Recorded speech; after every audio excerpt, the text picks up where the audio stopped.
Good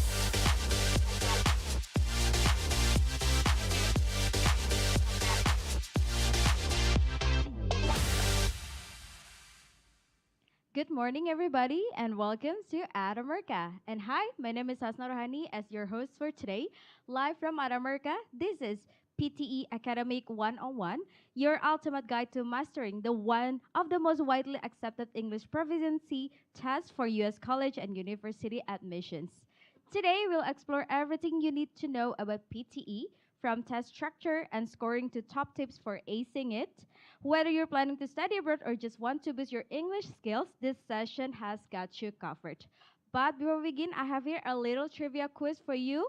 And the question for today is, true or false, PTA academic is not accepted in Ivy League universities in the United States? You might type in your answer at any time during this session on our social media platforms. The lucky one who can guess the answer correctly will get a live shout out from us by the end of this event. All right, stay tuned, stay engaged, and let's make your study abroad dreams a reality. With that, I would like to invite our very own Education USA advisor. Please give a welcome to Mei Latupono.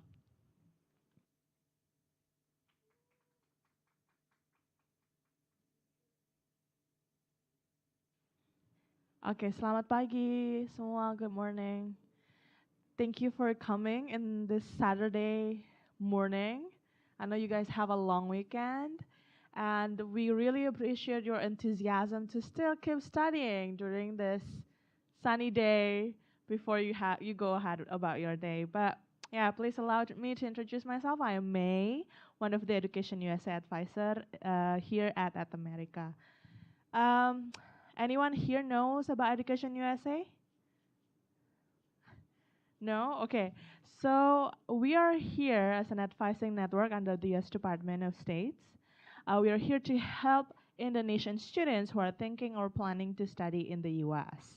Nah, jadi kami di sini essentially as a advisor for you guys if you're thinking about study in the US or thinking about any applying in the process of applying to the US universities, we are here to help you out. So on my back, I have a map about Education USA centers in Indonesia. Jadi tidak hanya ada di sini di America, we are also in other places in Indonesia. We have one in Aceh, Medan, and then in Jakarta we also have one at the U.S. Embassy, and then in Malang, Surabaya, Samarinda, and Makassar. So we are here to help you, as I said, and we are not only here in person, but you can also meet us online by creating an appointment from calendly.com/educationusa.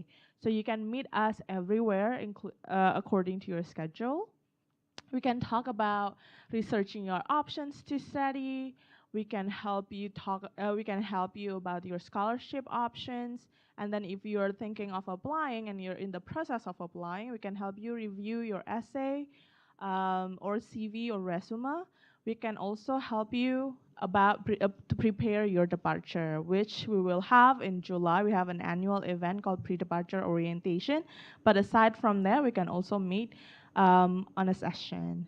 Okay, so without further ado, I would love to invite our wonderful speakers for today. We talk more about PTE. We'll talk about all about the test. What is it? How to prepare for it? How the test look like? She will got you covered. So without further ado, we'll invite Kak Gabriella. Good luck. This is the microphone.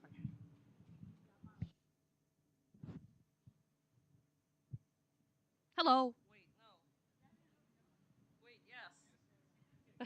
Hello, good morning, ladies and gents.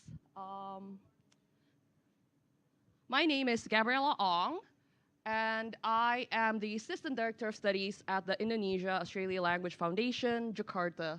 And I am also a certified PT academic trainer. And today we're going to talk about the Pearson Test of English and the academic module of it. So yeah, let's see what that's all about. So let's start at the very beginning, because that's always a very good place to start. So what is the Pearson Test of English academic? So the PTE Academic is a computer-based test, and it tests your level of speaking, writing, reading, and listening in the academic English sort of level.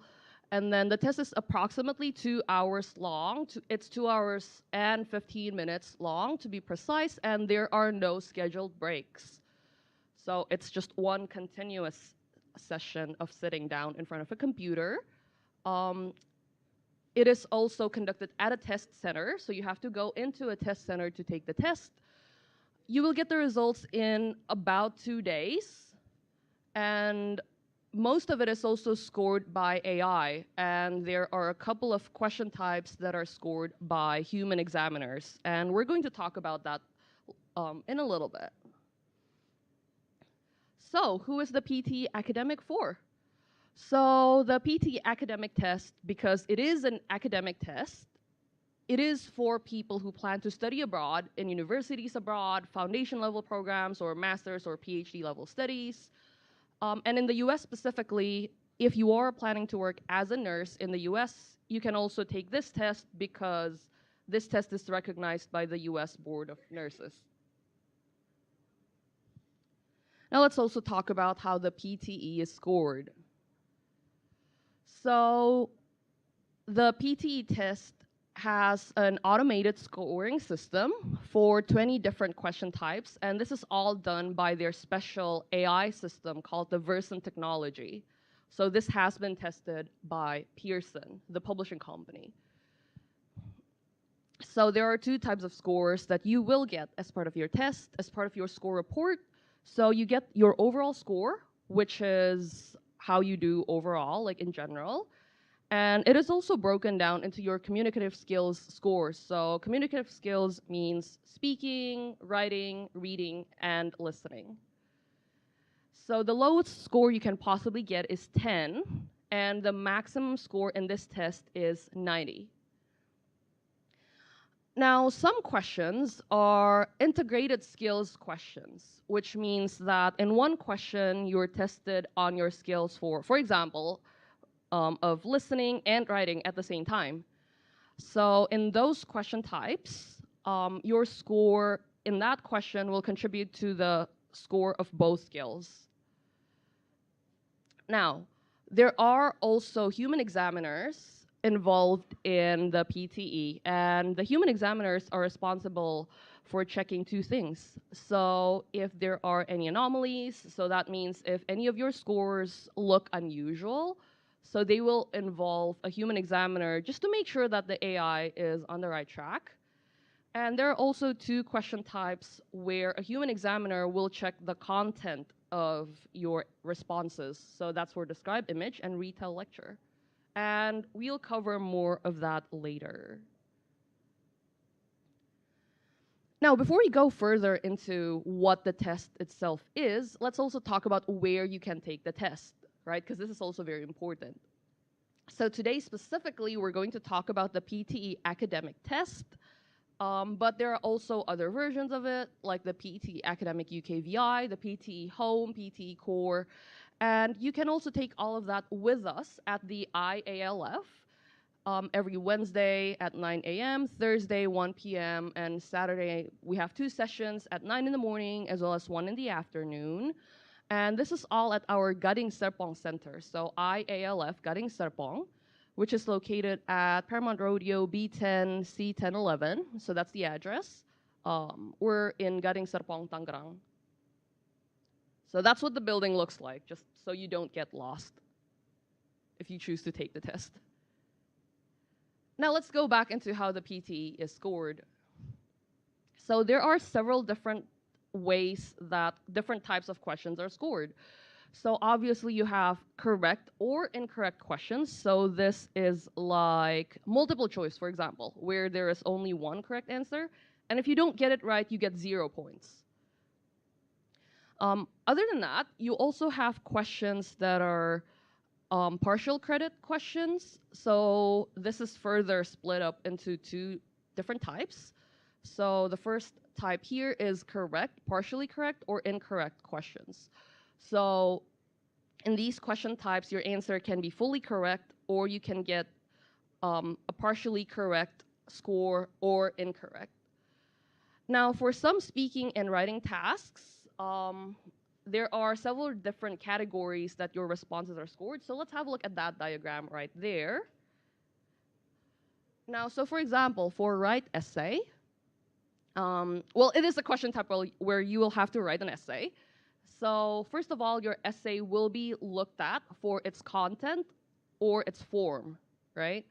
So if you get a 0 in content or in form, so that means that, for example, someone comes in having memorized an essay, so the essay doesn't match the question, so like it's a plagiarized essay, they get a 0.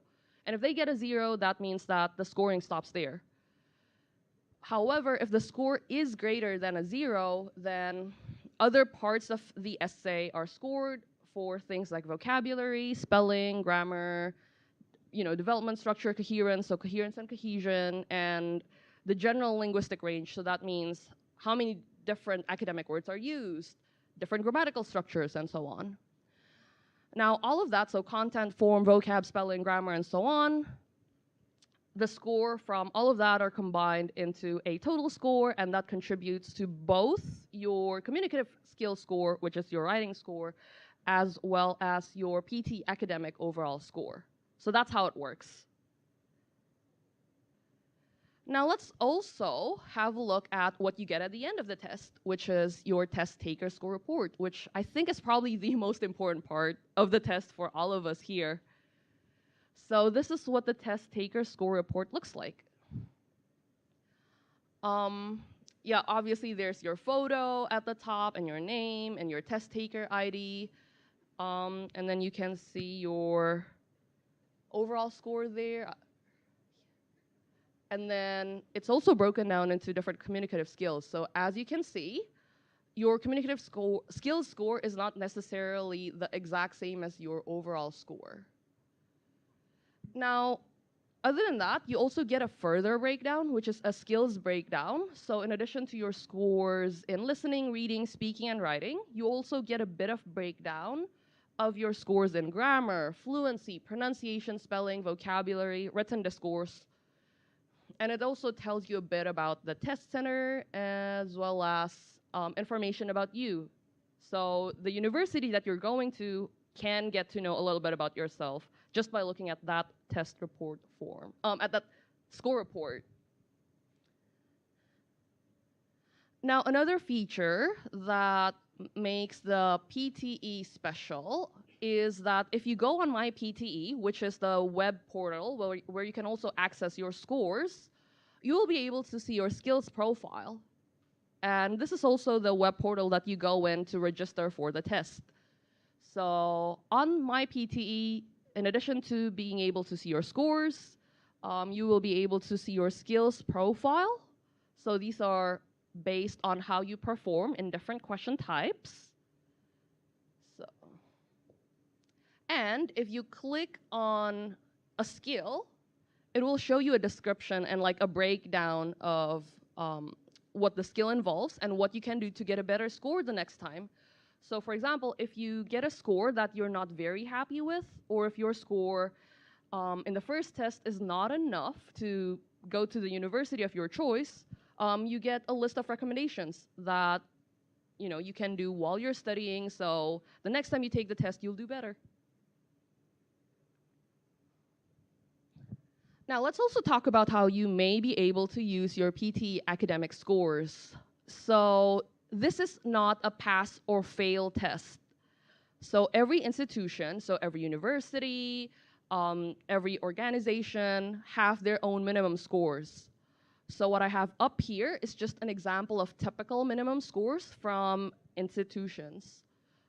So for a foundation level course, typically they will ask you to have a score that's between 36 and 50 as the minimum. So obviously if you get more than that, that's great, but this is just the lowest score you can get to be admitted into the institution. So not a lot of people know a lot about the PTE yet, so what I've done is I've included the equivalent scores in both IELTS and IBT, TOEFL IBT. So that's between 5.5 and 6 in IELTS, or between 40 and 75 in TOEFL IBT, or that's about CEFR A2 to B1, somewhere there. Undergraduate courses, so bachelor's degrees, typically require you to have between 51 and 60, and postgraduate degrees usually would ask that prospective students have between 57 and 67. So if you are planning to study abroad, this is something that you can keep in mind. But of course, the first thing that you should always do before you take the test is check the university that you would like to go to. Go on their admissions page, and usually they'll tell you what kind of score they want from you. So definitely know that score before you even think of booking a test.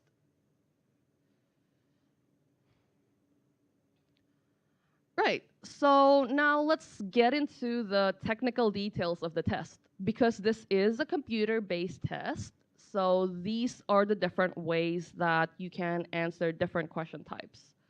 So you can click on the correct answer. So this would be like for multiple choice. So like you'll be clicking on radio buttons. There's also drag and drop, choosing from a drop-down list, typing your response. So for example, like when you have to write an essay or you have to summarize a text, you will have to type a response. And for speaking questions, you will have to speak into your headset's microphone. We're going to see some examples of that in a little bit. Now, it is a computer-based test, but it does not mean that you cannot make notes in the PTE.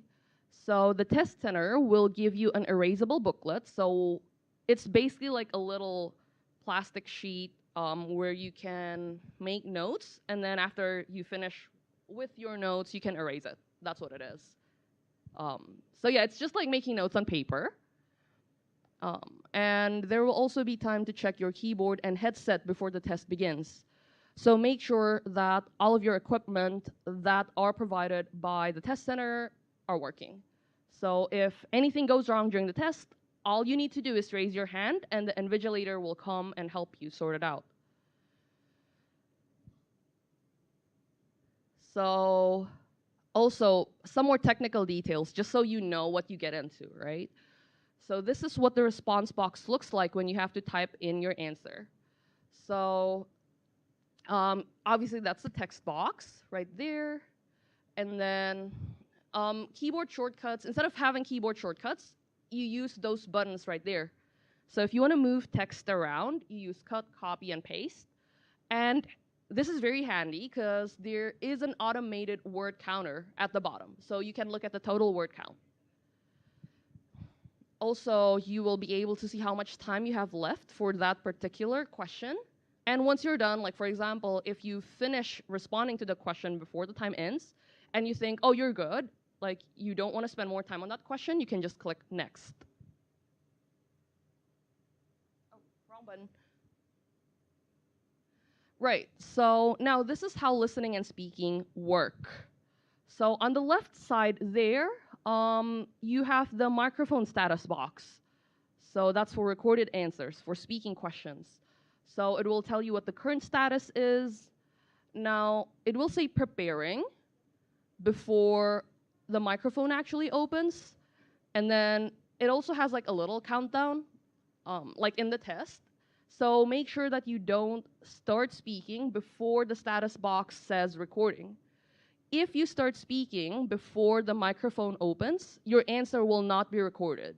So make sure that you watch that status box. Now, as soon as that status box changes to recording, you must begin speaking immediately because the microphone closes after 3 seconds of silence. So if you don't say anything for 1, 2, 3, that's it, right? Like the microphone will stop recording your answer. Now, so there's also a progress bar down there. And once the time ends, once the time limit ends, the text over the progress bar will change from the recording to completed. And that means that your time is over. Whatever you say after that text changes to completed will also not be recorded. And for all speaking questions, you will only be able to record your response once. So there are no retakes. Now, the listening status box also works similarly. So you see the status at the top, is it playing? And sometimes there's a countdown as well. It will say like preparing in, or like listening in 10 seconds. And that means that you have 10 seconds to read the question. And then you can also adjust the volume. So if you think the volume is not clear enough, you can change it. And there's also a progress bar that tells you how much of the listening is left. Right, so now let's get to know the different parts of the test. So there are 3 main parts of the test. So part 1 is speaking and writing, and that's going to take between 54 minutes and 67 minutes, a little bit random, so more or less an hour.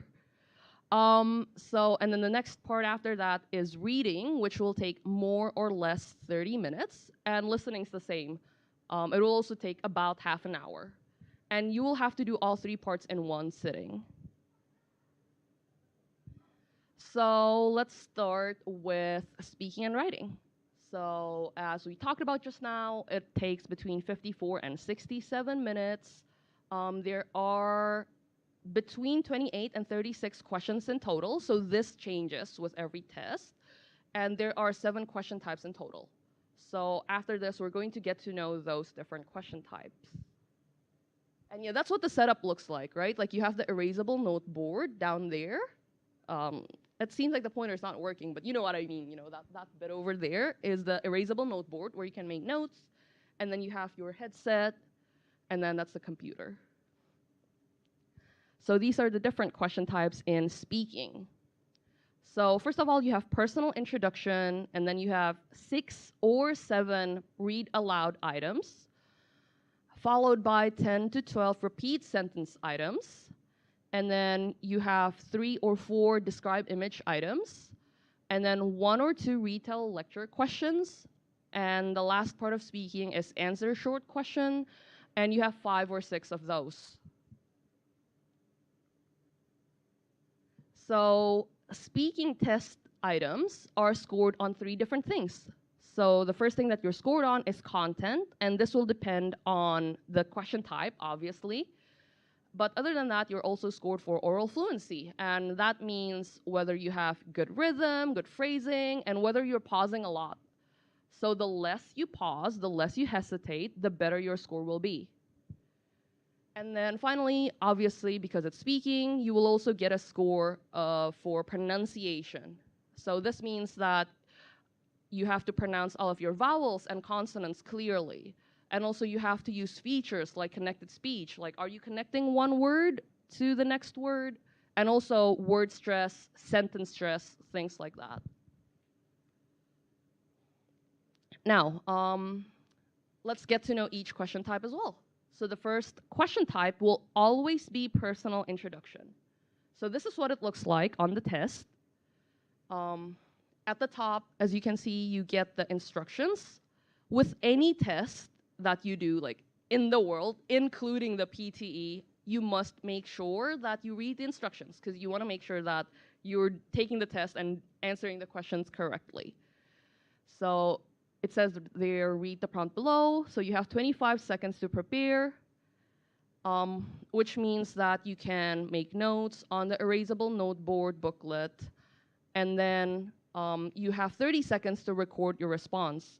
So after 25 seconds, this status box will change from preparing into saying recording. And again, remember that you must start speaking within 3 seconds. So once it says recording, 1, 2, you gotta start speaking, or it ends.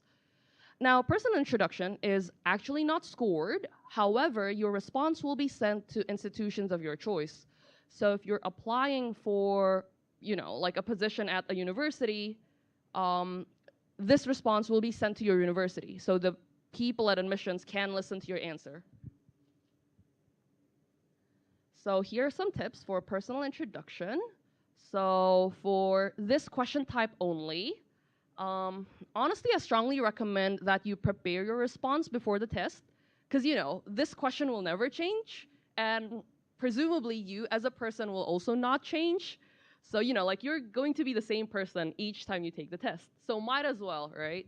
So you might as well prepare and points to talk about, like your interests, your plans for future study, why you want to study abroad, and so on.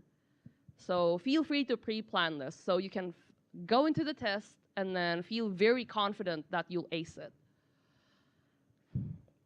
And then also, even though this item is not scored, it is a good idea to use this item to get used to the recording system, because this is the first speaking question that you'll do. So if you do well here, and if you manage to, like record your answer properly, the rest of your test will go smoothly. So definitely practice this at home. So the next question type that we have is read aloud. It's literally what it says. You get a text, you read it out loud into the microphone. So that's what it looks like. So look at the text below, and then you have between 30 and 40 seconds to prepare. And this will just depend on the text length, because like you will get different texts of different lengths. Like they're not all going to be equally long. And then you have 40 seconds to read aloud, which just means literally reading that into the microphone. So the development of easy to use and so on into the microphone. Now this is how the content is scored, right? So you get 1 point for every correctly read word. So that's very straightforward, right? So all you have to do is read it, make sure that you're reading everything correctly, and you're golden. Now here are some tips to make sure that you get a very good score here. You get about the same time to prepare as the time that you have to actually read the text. So definitely make sure that you read the text quickly during prep time, so you know what you're reading. Now, if you make a mistake, keep going, right? Because remember that this is scored by AI. So what the AI will do is it will literally, follow along what you're saying, and it will check to see if what you say matches what they have in their database. So don't pause, don't repeat the word that you've missed, just keep going, just hit it. If you repeat the word or phrase, the AI will actually mark you down, right? So don't do that. Now, during the prep time, when you're reading the text quickly, make a mental note, just like in your head, of any difficult words, and then if you don't know how to pronounce them, just predict how to say them, because if you take the test, then you know English, so you kind of know how English spelling works.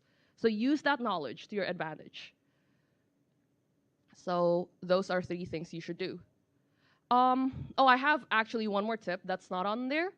So if you find that you're easily distracted while reading, you can also trace the words in the text either with a finger or with your cursor, like your mouse cursor, just to make sure that you're keeping track of where you are and that you don't miss a word. Because if you miss a word, that's like -1 point. Right, so let's move on to the next question type, which is repeat sentence. So this is what it looks like. So the instruction says, you will hear a sentence, please repeat the sentence exactly as you hear it. You will hear the sentence only once. So as you can see, you have the listening status box at the top, and it says beginning in 3 seconds, which means that you have 3 seconds to like mentally prepare yourself. Like turn on that listening ear. And then the audio will just begin automatically after the 3 seconds. So make sure that you're ready. Now, immediately after you hear it, you have to speak into the microphone to repeat that sentence. So there is no short tone, there is no beep between the recording and when you have to start speaking. And the scoring for this works the same as read aloud, so you get 1 point for every correctly repeated word. So it's like +1, -1, that sort of thing. So here are some tips. So you should try to remember as much of the sentence as you can. The sentences are kind of short. They're like 9, 10, 11 words long. So they're not like massively long sentences. Now, if you miss a word, like sometimes that just happens, right? We're listening very hard to something, but we just miss a word, and that happens. That's okay. Or if there's a word that you don't understand, don't panic. All you need to do is just try to make the same sounds that you hear. Again, remembering that the test is scored by AI. It's not scored by a human being. So if you make sort of the same sounds, if you make sounds that are similar enough, it might just pass through. So that's repeat sentence. And the next question type here is describe image. So in describe image, you will see an image. So that will be either a chart, a diagram, or a map. And then you have 25 seconds to prepare your response, and then 40 seconds to speak. So 40 seconds to describe the image. And the content for this specifically is rated by both AI and a human examiner. So let's talk about scoring a little bit so you know what to include in your description.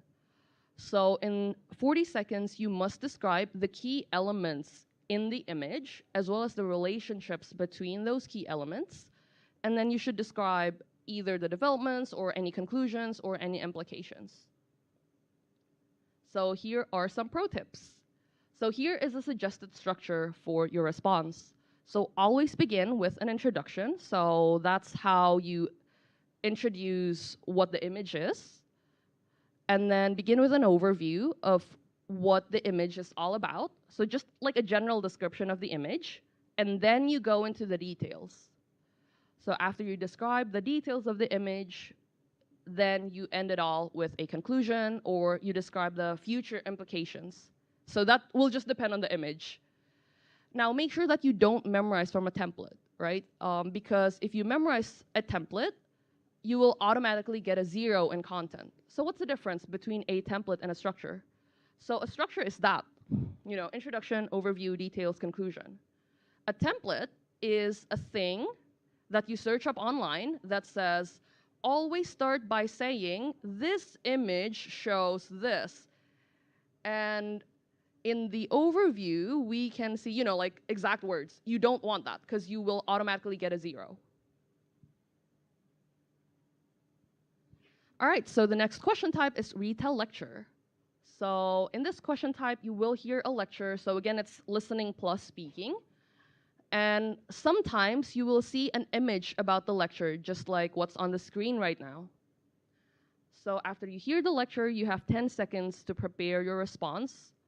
And then you have 40 seconds to retell the lecture. And just like describe image, the content is rated by both AI and a human examiner. So again, just to make sure that we know what's being scored, to get a really good score here, you must make sure that you retell all the different points of the lecture. And then if there are any characters or aspects or actions that are mentioned, you have to describe them as well.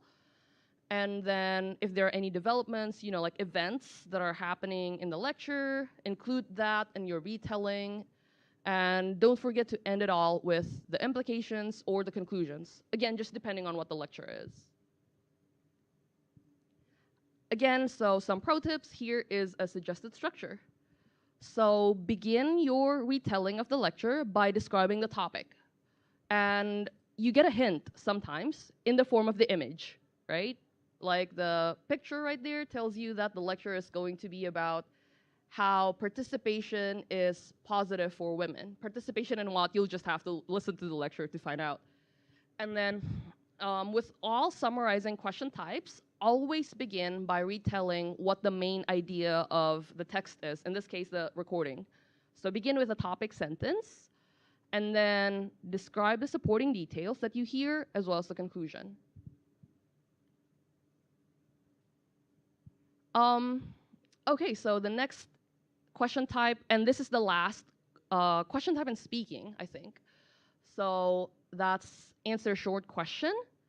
So you will hear a question, and here's a bit of a hint. The question is often about vocabulary. So, and then all you have to do is give a short answer into the microphone. So this is often just like one or a few words. Yeah, let's try this. Let's try this together. So I see that you've all been given like a pen and possibly a piece of paper. So there are two things you can do this. You can either shout out your answers or write them down. I don't know which one you're more comfortable with. Yes, can we play the audio, please? Let's try this together. 6. What is the opposite of east? Did we all catch that? Okay, great. So let's see what your answers are. Easy peasy. Yeah, so let's have a look. I put the text up there as well. 6, Oh, sorry about that. So let's review what the question is. So the question 6. was not 6. What is the opposite of east? So the opposite of east is easy. Yeah, so it's that sort of question. So obviously it's going to be about different topics. This one in particular was about geography, but it's good to know a lot of vocabulary. So here are some tips for answer short questions, because you're going to get between 6 and 7, not 6.5, 6 or 7 questions of this. So you want to practice vocabulary about different topics like school, work, science, geography, you know, things like that, transportation, vehicles, I don't know, things like that. And then you also want to learn things like prefixes, suffixes, root words. So words like pre, post, like and irregular, and so on. Because that will really help you with the vocab questions. Right, so that was speaking. Let's now go into writing. So there are only 2 different writing question types. So you have summarized written text, and you'll have 1 or 2 of those. And then you have write essay, and again, 1 or 2 items. And you're also scored for 3 things. So content, which will depend on the question type, form, which will also depend on the question type, and then other things like grammar, vocab, linguistic range, and spelling. So let's talk about the first one, which is summarized written text. So you have 10 minutes in total to read the text and then summarize the text. You can only write 1 sentence in your summary, and your summary must be between 5 and 75 words. So that's a summary of the instructions up there. See what I did there? No? So, and then yes, you have the cut, copy, and paste buttons, and then you have the total word count at the bottom, so you don't have to manually count the words. Now, here is how you're scored for content and summary. So first of all, obviously, you get a score for the accuracy of the summary. Are you summarizing all the important parts of the text? That's what it means. And then you should also mention all aspects, so all the important parts of the text. And you should only have 1 sentence. So that means that you only have 1 full stop at the end. Right? If you have a full stop in the middle of your summary, that's it. You know, you get a 0 for form. And your summary should also be between 5 and 75 words. So make sure that you check that total word count down there. If your summary is less than 5 words long or more than 75 words long, it automatically gets a very low score in form. And this is also important. Make sure that you're using correct punctuation. If you just use all capital letters, you also get a 0 in form. Because basically this question type tests your ability to write 1 single complete sentence correctly. Here are some tips. So here is a suggested structure. Like before with retell lecture, you want to start with the topic sentence. So you want to describe the main idea and then go into the supporting ideas. And then, so oftentimes, you know, like people wonder, right? Like, how do you fit so much information from a text into just 1 sentence? That's where your knowledge of complex grammar comes in. You want to use complex structures like relative clauses. So those are sentences with which, who, where, and so on. So you want to pack as much information as you can into a single sentence. So definitely practice complex grammar. Right, so moving on to the next question type, which is write essay. So in this question type, you have 20 minutes to plan, write, and revise your essay. So you should also write between 200 and 300 words. And aside from that, you should also make sure that you've read the prompt, which is the question there, education is a critical element, and so on. You gotta make sure that you read that very carefully and include all aspects in your response, so all aspects of that prompt. So this is how write essay is scored. So the first thing that they check is that you've included all aspects of the prompt. And aspects in this context just means that you've included all of the important keywords in the prompt in your essay. Basically, you have to make sure that your essay answers the prompt. And then make sure that your essay is between 200 and 300 words long, so nothing less or more than that. Because again, if you do that, you'll get a very low score in form. And make sure that you don't come in with a memorized response, because well, that just means that you'll get a 0. So no plagiarizing, no memorizing an essay, because they have that in their database, the PTE, Pearson, I mean. Here are some tips. So you have your erasable booklet, or you can make notes. This is a very good place to plan your essay. So you want to create an outline on your erasable booklet, and you should also only use short words and phrases only, because you only have 20 minutes in total to write your essay. And here's the suggested structure. It's very straightforward, just steal it. First paragraph, introduce the topic and your thesis. So first paragraph, introduction, and then you have 2 body paragraphs. And in each body paragraph, you explain the main idea of that paragraph in a topic sentence, and then follow it up with the supporting details. And then your 4th paragraph should be a conclusion where you restate your thesis from the first paragraph. And okay, in theory, you could also write 5 paragraphs, so 3 body paragraphs, but with only 20 minutes of time to write a whole essay, usually most people don't have time to write 5 paragraphs. So 4 is okay. All right, so let's move on to the next part of the test, which is reading. So reading takes approximately 30 minutes, so 29 or 30 minutes if we're being super precise. In total, there are 13 to 18 questions, and there are 5 different question types. So here are the different question types. So first, you have fill in the blanks, reading and writing, and you have 5 or 6 of those. And then you have multiple choice, multiple answers, 1 or 2 of those, 2 or 3 items of reorder paragraphs, 4 or 5 items of fill in the blanks reading, and 1 or 2 items of multiple choice single answer. And okay, so they all look jumbled up. So in the next part of the presentation, we're actually going to put all that in order so it makes more sense. Let's start with multiple choice single answer. I feel like this is the one question type that everybody here is super familiar with. It's literally multiple choice.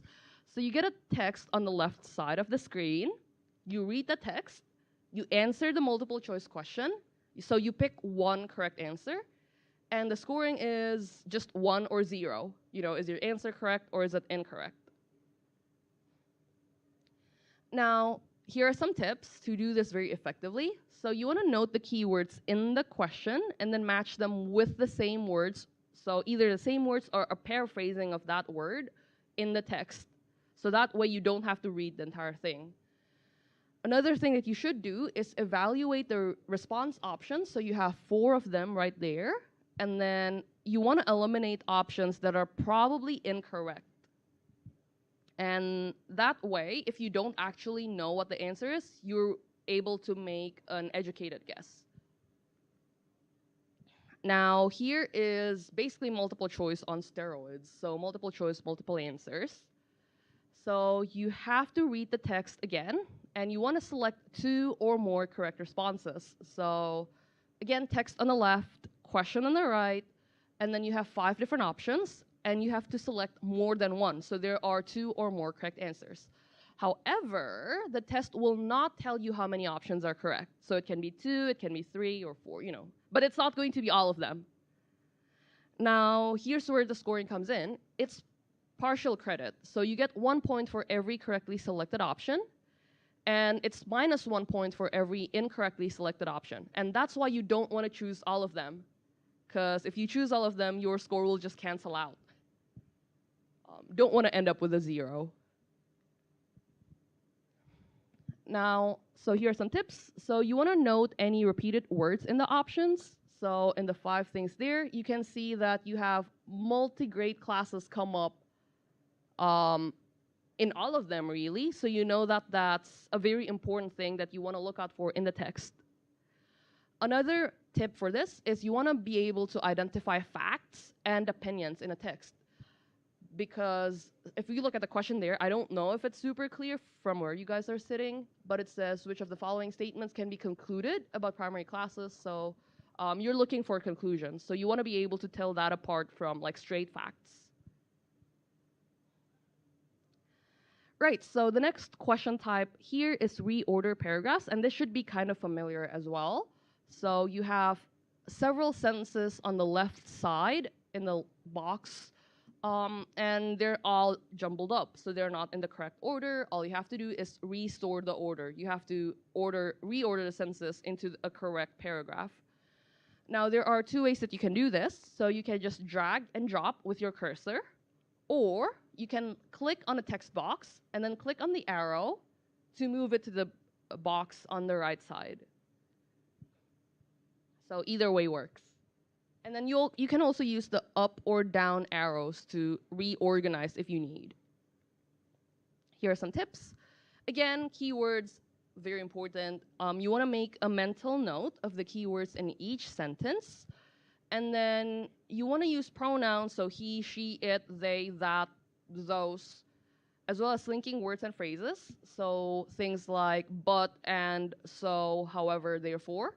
And these words and phrases will help you decide on the correct order. Right, so the next question type in reading is fill in the blanks. So you get a text and then some of the words in the text are missing. All you have to do is drag words from the box to the appropriate place in the text. So it's drag and drop. Now, note that there are more options than gaps. So in this case, we have 1, 2, 3, 4, 5, 6, 7 options, but only 4 gaps. So there will be 3 words that you will not use. So yeah, you will not need to use all of the words there, down there in the options part. Here are some tips. So you want to think about words that you often see together. They're called collocations. And then another thing that will help you figure out what goes in each blank is you want to be able to identify the part of speech that is needed in each gap. So does that gap need like an adjective, a verb, a noun, and so on? And then you can just make your choice based on what's down there. So you have another type of fill in the blanks. This is called fill in the blanks reading and writing. It's the same concept, but instead of just one pool of answers at the bottom, each blank comes with its own drop-down list of answers. So all you have to do is select the best word that fills the gap. Here are some tips for that. So you want to skim the passage for the main idea, just so you know kind of like the topic that you're expecting. And if you do that, you will be able to predict the words that go along with that topic. Other than that, you can also identify the keywords in the passage.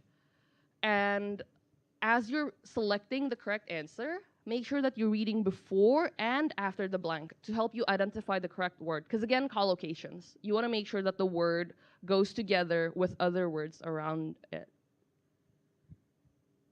All right, so let's talk about the final part of the test, which is listening. So hang in there, guys. We're almost there. So this will take between 30 and 43 minutes, and there are between 12 and 20 questions in total, and there are 8 different question types. So one thing to note here is that audio recordings play automatically. You will not have to click on any play or pause or stop button. Like you just wait for it to start. And you can only hear the recordings one time. There are no repetitions. So make sure that you're focusing. So here are the different question types and listening. So you have summarized spoken text, so 1 or 2 of those. 1 or 2 multiple choice, multiple answers. And then 2 or 3 fill in the blanks. 1 or 2 highlight correct summary. 1 or 2 multiple choice single answer. 1 or 2 select missing word, 2 or 3 highlight incorrect word, and 3 or 4 write from dictation. So summarized spoken text is actually very, very similar to summarized written text. the main differences are, well, now you're listening instead of reading the text, and also the requirements are different, but the concept's the same. So what happens is you listen to an audio recording. As you listen, you should make notes on the erasable booklet because you will not be able to hear the recording again. And then you have to summarize the audio recording in 50 or 70 words. 50 to 70 words. So it has to be between or in that range. And then you have 10 minutes to complete the task. So here's how this question type is scored. First of all, just like before with summarize certain text, you have to make sure that you're providing an accurate summary of the text, and then that you mention all relevant aspects. So all the important parts of the lecture or the talk, you have to explain them, and then the formal requirements as well. So you have to make sure that your summary is between 50 and 70 words. So no less than that and no more than that. Here are some tips. Again, the suggested structure remains the same for all question types. You want to begin with the main point and then introduce the supporting details. So what you can do while you're preparing for the test at home is practice taking notes on the main idea while you listen to a lecture. The next question type is multiple choice, multiple answers. So this works, again, very similarly to the reading question type. You have a bit of time, 7 seconds, to read the question and then listen to the audio recording. So what you have to do is select 2 or more correct options, just like before. And again, the test will not tell you how many options are correct. And the scoring is the same, 1 point for every correctly selected option, and -1 point for every incorrectly selected option. Here are some tips. Again, as you listen, take notes on the main idea and supporting details. And also, as you're picking the answers, you want to select for meaning, not just to match the words that you hear. Because the words in the question may have been paraphrased from the listening.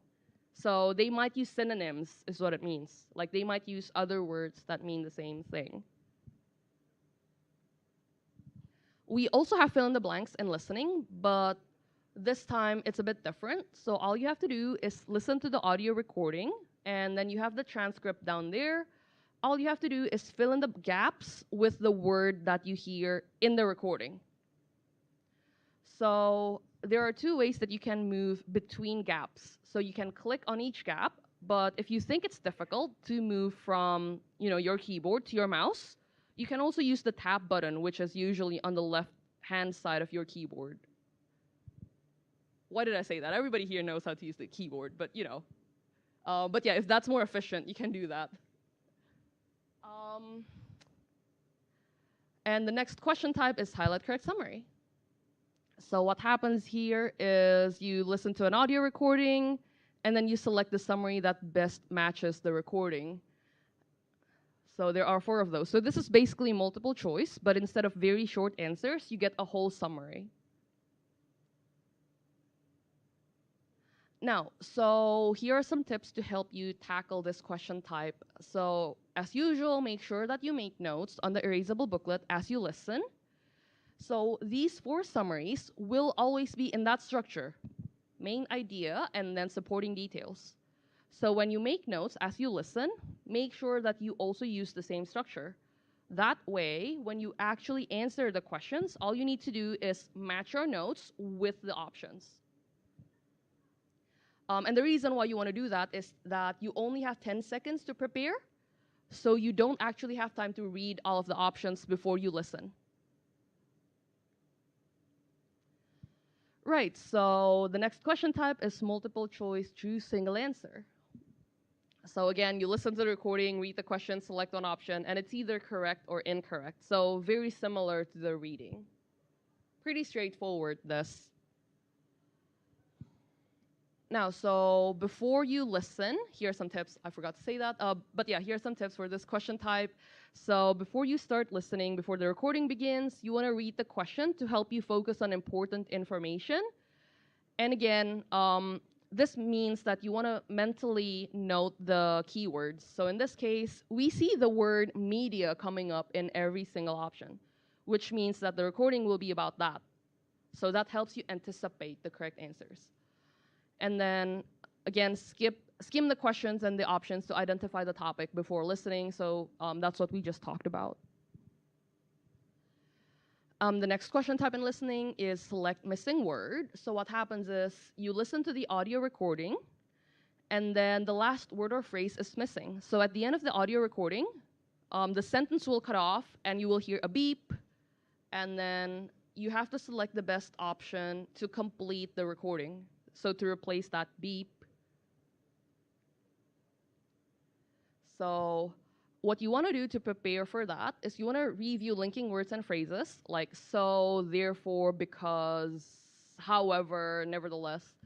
And this will help you identify the relationship between ideas.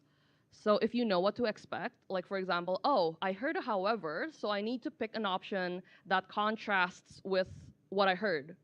You know, that's why you want to review the different linking words. And then we also have highlight incorrect words. So what happens is you listen to the audio recording, and as you listen, you have to follow along the transcript, and then you highlight, and the word highlight here means just click. You click on the words that are different from what you hear in the recording. Oh, forgot to attach a tips, but one thing that you can do is literally you can just follow along with your cursor. So when you need to click, you can just click. There is no need to make notes on the erasable booklet for this question type, because that will just slow you down. Like literally just do that with your cursor. That's way faster. Right, and the last question type that we have today is write from dictation. And all you have to do is you will have to listen to a short sentence, and then you type that sentence that you hear in the box down there. And this works exactly the same as read aloud and repeat sentence. So you get 1 point for every correctly spelled word. Oh yeah, there's spelling too, I guess, which you didn't have in speaking. But the system's the same. I think we have time to try this out, actually. Let's try one question. So we're going to hear the audio, and then as you hear, I know like we don't have, I don't know, some of you guys might have. If you have a phone, if you don't want to write it down, that's fine. But follow along, see if you can write what the sentence is. Yeah, let's play the audio, please. 2. Here we go. Some young people find city life rather stressful. So take your time to write, and then I'm going to reveal the answer, see if we got it.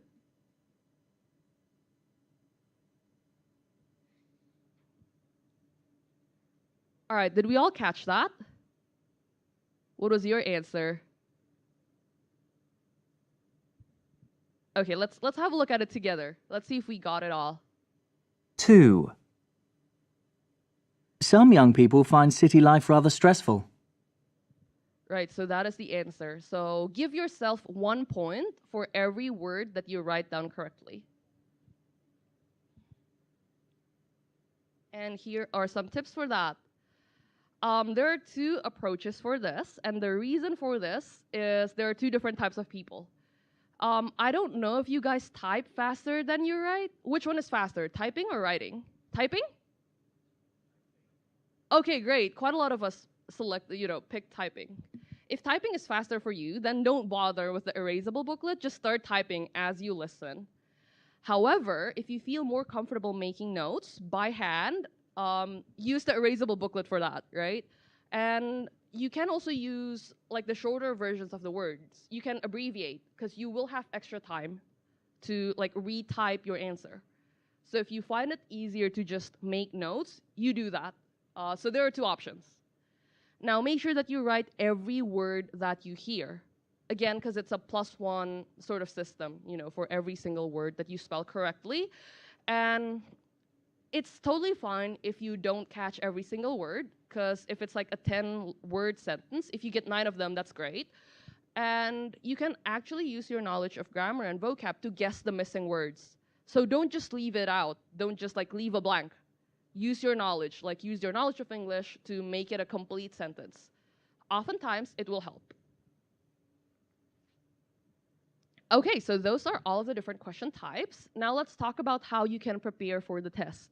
right? Now that you know what the test is like. Now, Pearson is amazing in that they have this free and official resource online so everybody can access it. It's called the PTE Smart Prep, and all you have to do is go to My PTE, so that's MYPTE. If you just search it up on Google, it'll come up, and then create an account, and then you will have lots of free resources. There are also optional purchases, but honestly, I recommend going through all of the free resources first, and then if you think you still need more practice, you can think about their paid ones. But there's like loads and loads of free resources there. Like, you're not gonna run out. Oh, wait, let me talk about one more thing. So as you can see, you have the general info where you can look at basic information about the test. There's the test taker handbook, what to expect at the test center, the score guide, and there are guided practice tests too. And then, I don't know, like the text is kind of small, but if you look at the left-hand side, so like at the tab right there, there's a study plan that you can follow. I'll show it to you in a minute. And you can also learn by skill. So if you feel like, oh, I'm really strong in reading and listening, but I need more practice in writing, you can just go and hit one of those skills. And here is like the top part of the study plan. There are still loads more down there, like, but this is a PowerPoint, so you can't actually scroll down. But if you actually go on my PT and actually scroll down, there's more. So if you don't know where to start, this website actually has a study plan built for you. So you can start by familiarizing yourself with the test, and then you can assess your current level of English. And as you can see, there's the free option, there's the paid option, and start with the free option, guys. You know, we like free things, right? And then you can go and practice and check if you're ready. So it's all guided. You have a step-by-step process to help you do your best in the test. So follow the study plan on my PTE Smart Prep.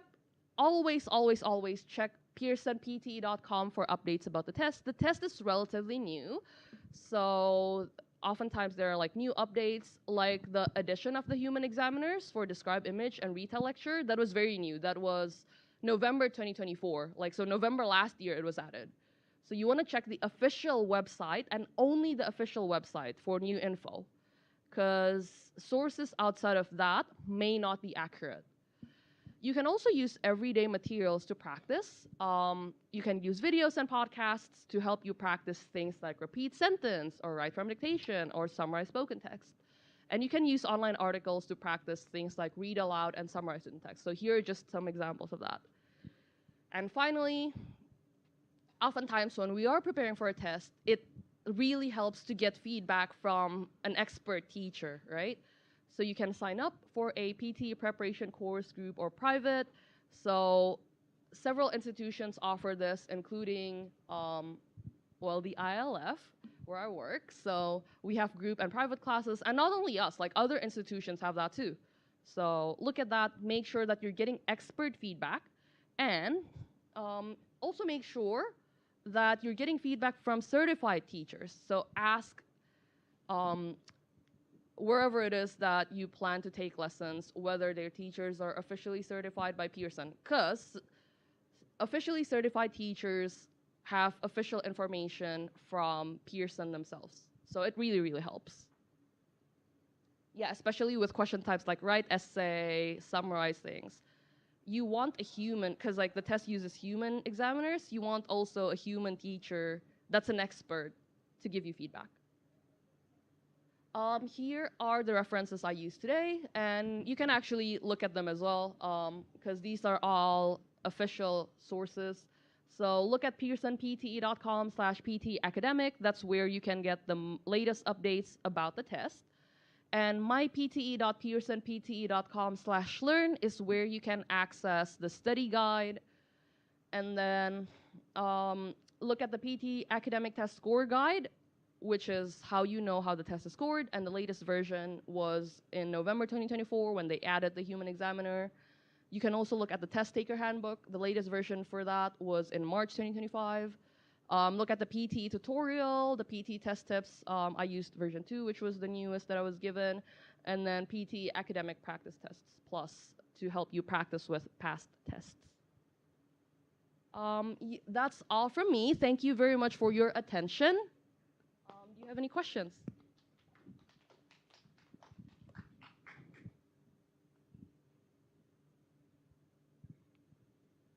Let's do a bit of a Q&A. Anybody have questions?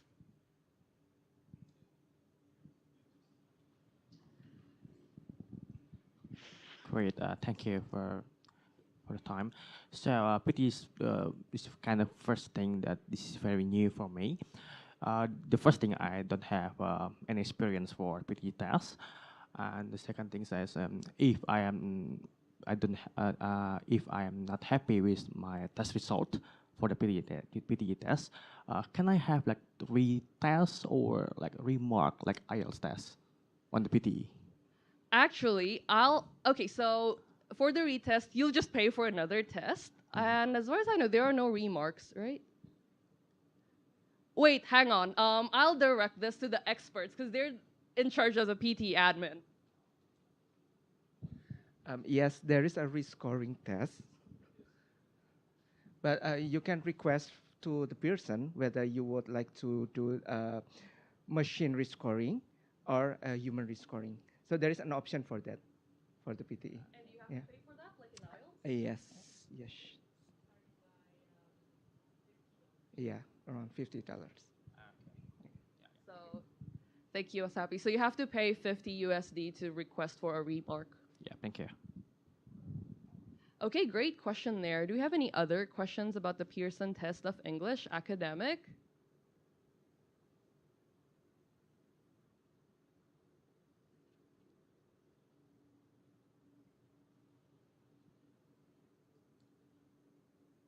Okay, I guess if there are no more questions. I actually do. Oh, okay. Our audience online. So Thank you, Mei.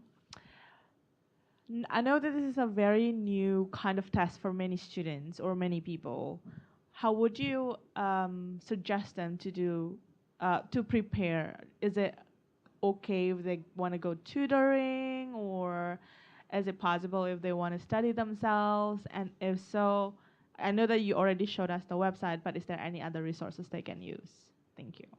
So I think I would strongly recommend using the official Pearson resources just because there's so much of it, and a lot of it is totally free. So that's where I would personally start with. And even the free resources like here, you get free practice tests. Like you have guided practice tests, and that's totally free. And that section, that's a full version. There's a mini version where you get like one question of each. So there's just so many resources, practice tests, practice materials on there that I think it's better to start there. And then obviously it's really good to get a teacher, to get a tutor, and students who want to do that should make sure that they get a certified teacher just to make sure that they get expert feedback from people who really know about the test. Outside resources, just because Pearson or the Pearson Test of English is so new, I would stick to the official materials for now, just to make sure that all the information is accurate and up to date. Great. Follow-up questions a little bit. So how would you suggest them to strategize? How long should they prepare before actually take the test? Does it take weeks or months before the test? Oh, that's a really good question. I think what I would start with is with one of those guided practice tests just to see, because like this is going to be different for everybody.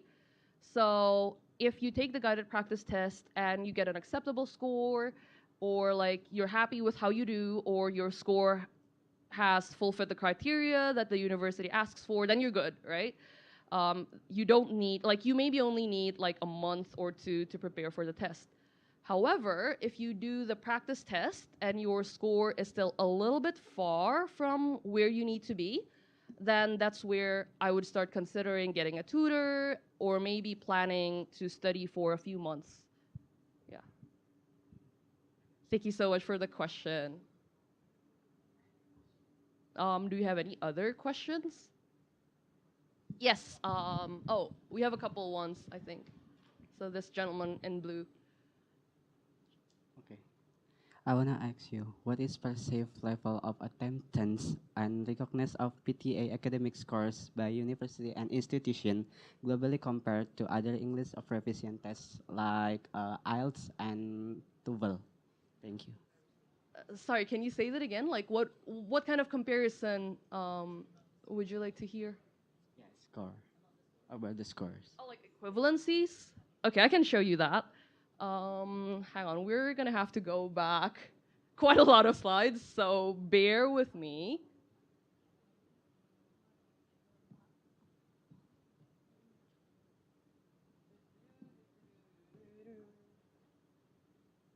This is kind of at the beginning, but that's okay. Oh, no, went too far.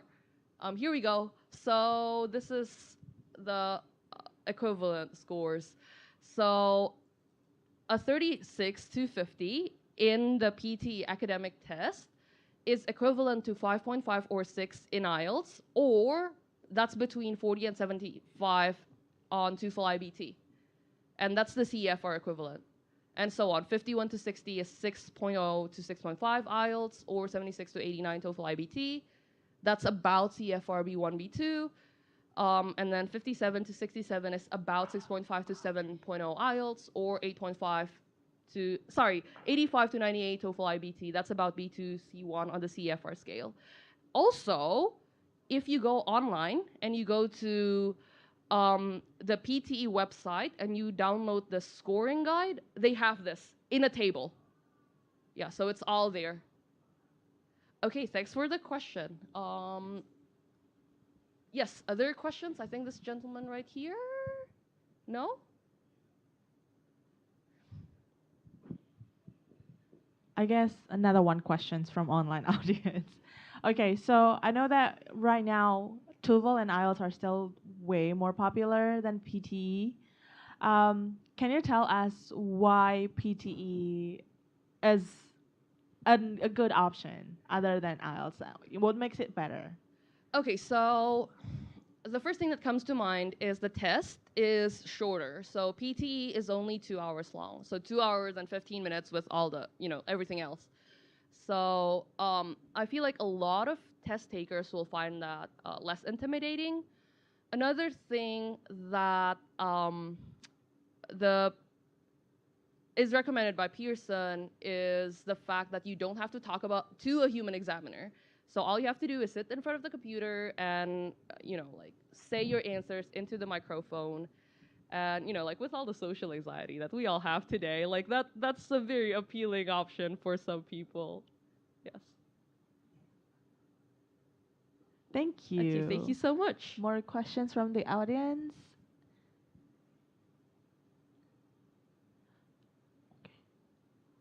Okay. No questions? I guess everyone is shy. Okay, thank you so much for listening, everybody. I think that's it. Thank you, guys. Can we give another big round of applause for Kak Gabriella for today's very insightful session? Thank you so much, Kak Gabriella, along with our Education US advisor, Kak Mei, for today's very insightful session. So you can book your own session with Education USA to get a customized session regarding your study plan in the US for free. And also, you can reach out to Pearson and IALF to learn more about PTE. So earlier in this event, we asked you a trivia question, and the question was, true or false, PTE Academic is not accepted by Ivy League universities in the United States? And the correct answer to that is false. PTE Academic is accepted by several universities and colleges in the United States for admissions purposes, including Ivy League universities. Shout out to today's lucky one at Defani_ from Instagram for being the fastest one who guessed it correctly. And thank you so much, everybody, for involving in our social media quiz. Stay tuned for more of it. All right, and if you find yourself enjoying this event, you can stay tuned to our social media platform. We are on Instagram, Facebook, and X and YouTube channel at AT America. You can also visit our website at www.itamerica.or.id. With that, thank you so much again, everybody, for joining us today. My name is Hasna, and see you on the next At America event. Bye-bye, everybody.